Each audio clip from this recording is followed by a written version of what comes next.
बहुत समय पहले की बात है। एक छोटे से गांव में एक संत गुरुजी रहते थे।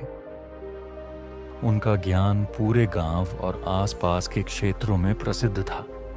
लोग अपनी परेशानियों और सवालों के साथ उनके पास आते थे और भगवान बुद्ध हमेशा उन्हें शांति और समाधान का रास्ता बताते थे। एक दिन एक युवक पीयूष, जो शहर से था, गुरुजी के पास आया। पीयूष की आंखों में गहरे सवाल थे और उसकी आवाज में निराशा। उसने भगवान बुद्ध से पूछा, गुरुजी, कलयुग में हम कैसे जी सकते हैं? ये समय बहुत कठिन है। लोग एक दूसरे से दूर होते जा रहे हैं, सिर्फ खुद के लिए जीते हैं। मैं अपने जीवन को कैसे सच्चे रास्ते पर चला सकता हूं? भगवान बुद्ध मुस्कुराए और उसे अपनी कहानी सुनाने लगे।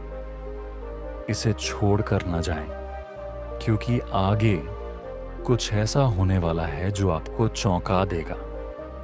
अगर आपको हमारा कंटेंट अच्छा लगा हो तो चैनल को सब्सक्राइब और वीडियो को लाइक जरूर करें।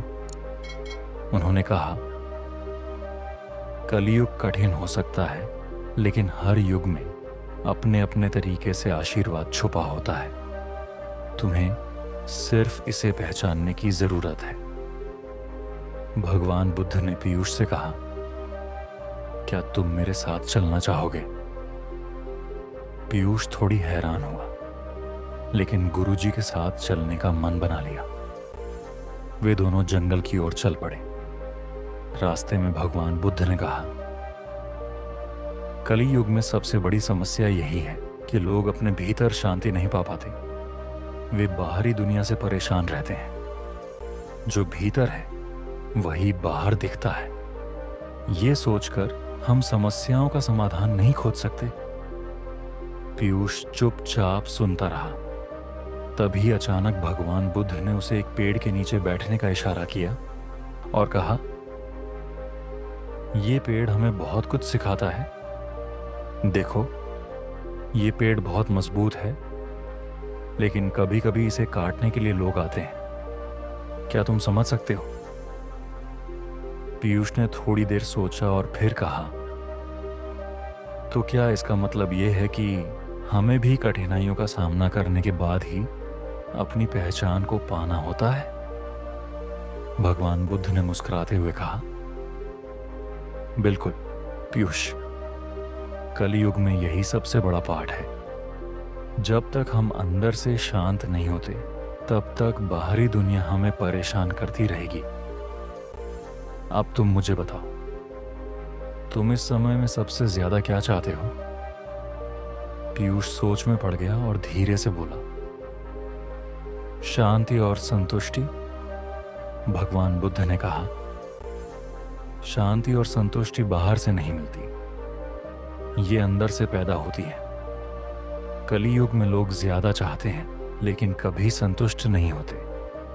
वे हर चीज को बाहर की चीजों में ढूंढते हैं, लेकिन असली शांति भीतर होती है। पीयूष को अब समझ में आ रहा था, लेकिन फिर भगवान बुद्ध ने एक और सवाल पूछा, क्या तुम जानते हो कि कलयुग के सबसे कठिन समय में एक इंसान को सबसे महत्वपूर्ण क्या चाहिए? पीयूष ने थोड़ी देर सोचा और कहा, समझ गुरुजी।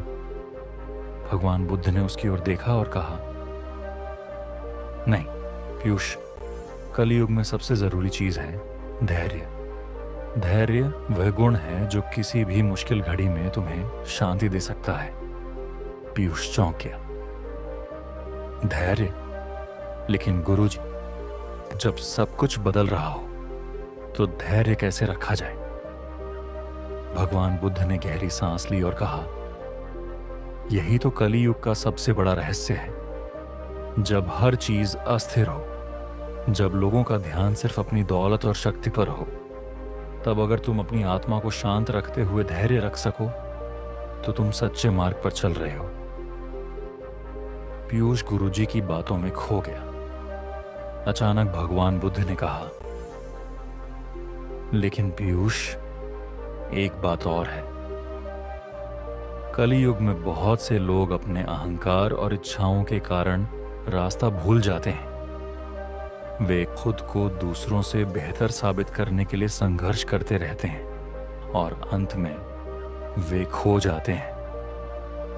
पीयूष की आंखों में अब एक नया उजाला था, लेकिन तभी भगवान बुद्ध ने चुपके से एक और राज बताया।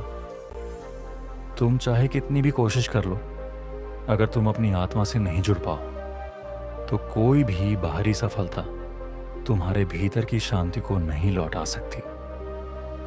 पीयूष ने गहरी सांस ली और कहा, गुरुजी, अब मुझे समझ में आ गया। कली युग में हम अपनी आंतरिक शक्ति को पहचान कर ही शांति पा सकते हैं। भगवान बुद्ध मुस्कुराए और बोले, हाँ पीयूष, और यही कलियुग का सबसे बड़ा उपहार है।